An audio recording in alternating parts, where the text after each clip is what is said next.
સરસ ગામે હોળિકા દહન બાદ સળગતા ઢગઢગતા અંગારા પર ચાલવાની પ્રથા યથાવત, શ્રદ્ધાપૂર્વક તેના પર ચાલી પરંપરાગતને જીવંત રાખી।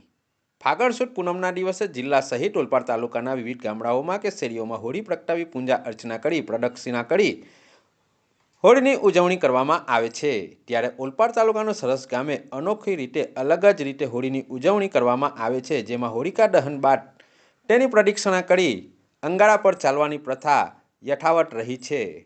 ઓલપાડ તાલુકાના સરસ ગામે વર્ષો જૂની પરંપરાગતના ભાગરૂપે આ વર્ષે પણ આખું ગામ રાત્રે એક જ જગ્યાએ હોળી માતાને પ્રગટાવી પૂજા અર્ચના કરી પ્રદક્ષિણા કરી ભભૂકતી આગ નજીક એકત્ર થઈ તેના અંગારાને ખુલ્લી જગ્યામાં પાથરવામાં આવે છે। ત્યારબાદ વર્ષોથી ગામ લોકો પોતાના પરંપરાગત યથાવત રાખતા અંગારા પર ભક્તો શ્રદ્ધાથી ચાલી સળગતા અંગારા પર ચાલવા છતાં આજ દિન સુધી કોઈને પણ દાઝવાના કે જાનહાનિ નોંધાઈ નથી તેવું ગ્રામજનોએ જણાવ્યું હતું। ત્યારે આશ્ચર્ય પ્રમાણે તેમ કઠણ કાળજાનો માનવી પણ દંગ રહી જાય છે। ત્યારે આ સરસ ગામે જે હોળિકા દહન બાદ સળગતા ઢગઢગતા અંગારા પર ચાલવાની જે પ્રથા છે એ પ્રથા જોવા માટે સુરત જિલ્લા સહિત અન્ય જિલ્લાઓમાંથી પણ ભક્તો ઉમટી પડ્યા હતા।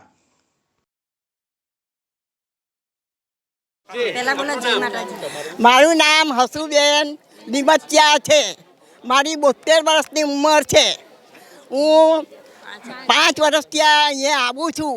ઓલપાડ તાલુકા કુરસદ ગામથી હું આવું છું અને સરસ ગામમાં હોળી પટકે છે ત્યાં લોકો આવે છે, કુંડમાં પગ ધોઈ અને પછી અંદર ચાલે છે, અંગારામાં ચાલે છે, તો પણ એને કોઈને કશું થતું નથી। આ પરંપરાથી ચાલુ છે। માતાજીની દયા છે, માતાજીની કૃપા છે, તો કોઈને પણ ડરતા પણ નથી, અંદર ચાલે છે। તો તમે પણ આવો ને જુઓ તો સરસ ગામમાં સરસ છે, એક વાર આવો બસ। પણ લંડનથી આવું છું। તો આ સરસના જે સુરેશભાઈ હતા એ અમારી સાથે ત્યાં વેસમામાં નોકરી કરતા હતા, ત્યારે અમને કીધેલું કે આ રીતે હોળી પર લોકો દેવતા ઉપર ચાલે છે।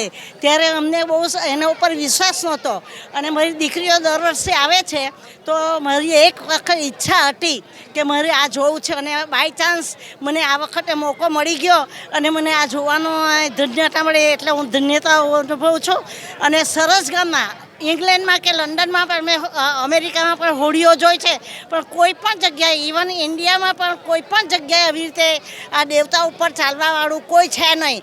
પણ ધન્ય છે આ સરસ ગામને કે સરસના લોકો આ દેવતાની અંદર આટલા બધા ચાલીને શ્રદ્ધા રાખે છે। હોલિકા માતાની જય।